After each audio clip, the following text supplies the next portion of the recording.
నేను ప్రతి ఒక్కరికి చెప్తున్నా, ఏ రిలేషన్షిప్ నిలబడాలన్నా టైం, కేర్, లవ్ ఈ 3 ఇవ్వగలగాలి. ఒక రిలేషన్షిప్ స్టార్ట్ చేసే ముందే ఆలోచించుకోండి. ఈ మూడిటిని నేను ఇవ్వగలనా అని చెప్పేసి. ఎందుకంటే రిలేషన్‌షిప్‌లో ఉండి మరి మీరు టైం ఇయ్యకుండా, కేర్ చేయకుండా, ప్రేమించడం చూపించకుండా రిలేషన్‌షిప్‌లో ఉండి ఏం ప్రయోజనం?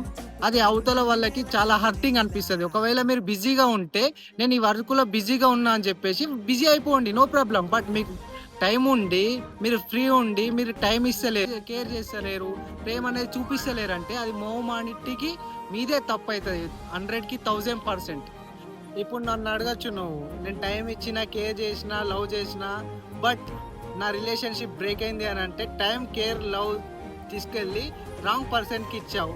రాంగ్ పర్సన్‌కి ఈ 3 ఇస్తే నువ్వు వాళ్ళు నీతో టైమ్ పాసే చేస్తారు. గుర్తుపెట్టుకో మంచిగా. Signing off Shivakumar. Bye bye.